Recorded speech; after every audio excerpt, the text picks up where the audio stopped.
வணக்கம். இன்று நாம் எடுத்துக்கொள்ளும் தலைப்பு திரேகானம். அதாவது ஒரு ராசி 30 பாகையை கொண்டது. அதை 3 பாகமாக பிரிக்கும் பொழுது ஒரு பாகத்திற்கு 10 டிகிரி வருகின்றது. அதைத்தான் அவர்கள் திரேகானம் என்று சொல்கிறார்கள். திரேகானம் அதன் அதிபதி. உதாரணமாக மேசராசி என்றால் முதல் 10 டிகிரி செவ்வாய்க்கு உரியது. அடுத்தது அதன் திரிகோணமான சிம்மம், அது 2வது திரிகோணம், அதற்கு உரியது சூரியன். 3வது திரிகோணம் தனுசில் வீழும். தனுசு நெருப்பு ராசி.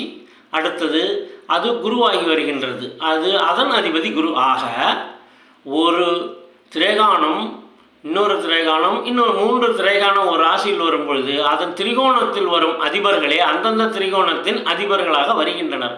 இந்த திரிகோணத்தின் பலன் சொல்லும் பொழுது ஒரு கிரகம் அதன் திரிகோணத்தில் ஆட்சி பெற்றால் மிகவும் நல்ல பலன் தரும் என்று ஜோதிட வல்லுநர்கள் கூறுகிறார்கள்.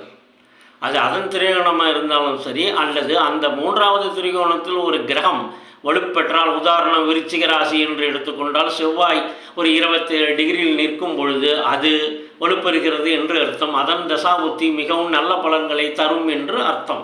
அடுத்தது, பழங்காலத்தில் இந்த திரேகானம் ஒரு ராசிக்கு 12 ஆக 12 ராசிக்கு 36 திரேகானம். இந்த 36 திரேகானமும் ஓவியங்களாக, அதாவது வால் மியூரல் அவர்கள் வரைந்து இதன் குறிப்பாக ஒன்றொன்றையும் சூட்சமமாக சொல்லி இருக்கிறார்கள். அது நாம் அதை மேலோட்டமாக பார்க்கும் பொழுது நிறைய பேர் அந்த திரேகானம் இந்த 36 ஓவியங்களை பற்றி கூறும் பொழுது அதை விட்டு விடுவார்கள். ஏனென்றால் அது அவ்வளோ விளக்கமாக விளங்க முடியாது. ஆனால் நாம் நமது ஜாதகத்தில் அந்த தசாபுத்தி அந்த திரேகானத்திலிருந்து நடக்கும் பொழுது அது 3 திரேகானத்தின் கூட்டு பலனை அனுபவிக்கும் போது நாம் அது உண்மை என்று உணர முடியும்.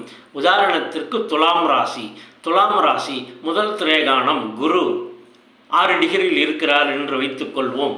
அப்போ துலாத்தில் அது அந்த முதல் திரேகானத்திற்கு என்ன பலன் போட்டு இருப்பார்கள் என்றால், துலாம் என்பது வியாபாரம் குறிக்கும். ஆக தராசு படம் போட்டு இன்னொருவர் கைகளில் அதில் எடை போடலாமா வேண்டாமா என்று தயங்குவது போல் போட்டிருப்பார்கள். அதன் திரிகோணத்தின் பலன் என்னவென்றால், அவர்கள் பிஸ்னஸில் அந்த தசாபுத்தியில் சில சிரமங்கள் சந்திக்க நேரும். இதைத்தான் அவர் போட்டுவிட்டால் பிரச்சனை இல்லை, போடுவது போல் தயங்கி நின்றால் தயக்கம் என்பது போல் ஏதோ சம் டிலே ஏற்படுகிறது என்று அர்த்தம். இதை தான் ஒரு சூசமாக சொல்லியிருந்தார்கள். அதே போல் அதனது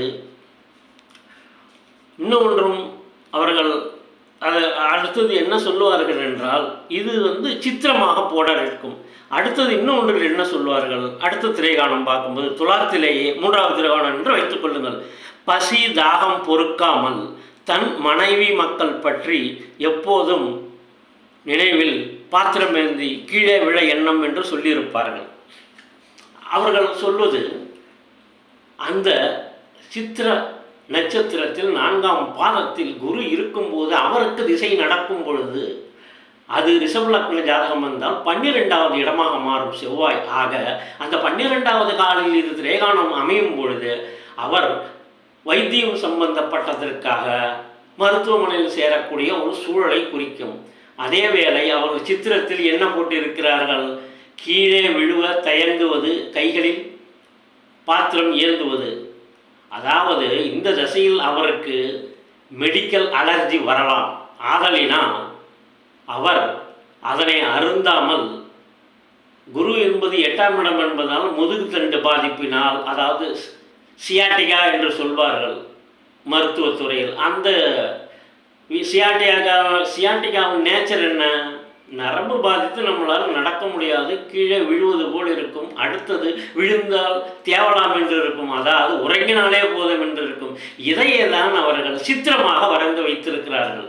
இது அந்த இறுதி காலத்தில் கரெக்டாக ஒத்துப்போகிறது.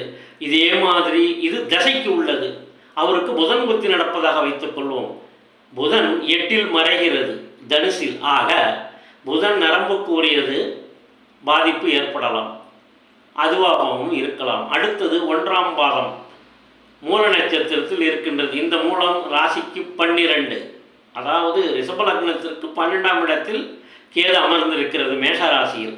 ஆக இவர் நரம்பு சம்பந்தமாக ஹாஸ்பிட்டலில் அனுமதிக்கப்படும் நிலை ஏற்படுகின்றது. இன்னொன்றையும் கவனிக்க வேண்டும். என்னவென்றால், அந்த புதன் மூல நட்சத்திரத்தில் இருப்பதால் கேது இசைக்கு உரியது, செய்யுளுக்கு உரியது, பாட்டுக்கு உரியது. ஆக இவர் அந்த காலத்தில் அந்த அந்த புத்தி நடக்கும் பொழுது இவர் அது சம்பந்தமான, அதாவது ஜோதிடம் சம்பந்தமான ஒரு பாடம் தெரிகிறதோ தெரியவில்லையோ, நார்மலாக சாதாரணமாக ஒரு டெஸ்ட்டுக்கு கூட ஒரு அமைப்பு நாடி போல் அமைத்து எழுத வாய்ப்பு இருக்கின்றது. அதையே தான் பதிவு செய்தார். ஆக உங்களுக்கு இந்த திரேகானம் பலன் தசாபுத்தி பார்க்கும் பொழுதும் ஒத்து போகிறது. இதனையே மேலை நாட்டினர் சிறப்பு அம்சமாக ராஜாக்களுக்காகவே இதை அர்ப்பணித்தார்கள், திரேகானம் படி பலன் சொல்வது. ஆக இந்த திரேகானத்தின் பலன் இப்பொழுது உங்களால் புரிந்து கொள்ள முடிகின்றது. இன்னும் ஒன்று, அந்த 36 சித்திரங்களையும் அத்தனை சித்திரங்களையும் நீங்கள் சூசகமாகத்தான் பொறுமையாக இருந்து கவனிக்கும் போது தசாபுத்தியோடு ஒத்துப்போவதை நீங்கள் பார்க்க முடியும். அது பிருகத் ஜாதகத்தில் உள்ளது. அது சாராவளி யோக விளக்கம் என்ற புத்தகத்தில் ஒரு 3 வரியில் கொடுத்திருப்பார்கள் ஒவ்வொரு திரேகான பலனையும். இன்னொரு புக்கில் இருக்கின்றது. ஆக நீங்கள் இந்த 3 புக்கையுமே நீங்கள் ரெஃபர் பண்ணிங்களானால் உங்களுக்கு வேண்டியது மிக அழகாக கிடைக்கும். ஆக நாம் ஜோதிட பலனை திரேகானம் மூலமாகவும் அறிய முடியும் என்று உங்களுக்கு தெரியும். ஹெவி ஷார்ப்பாக துல்லியமாக கணிக்க முடியும் என்று நீங்கள் எடுக்க முடியாது. அது என்ன சூசகமாக சொல்லப்படுகிறது, ஈஸியாக கிராஸ்ப் ஆகிவிடும் நமக்கு. ஆக திரேகானமும் ஒரு நல்ல ஒரு பாகமே.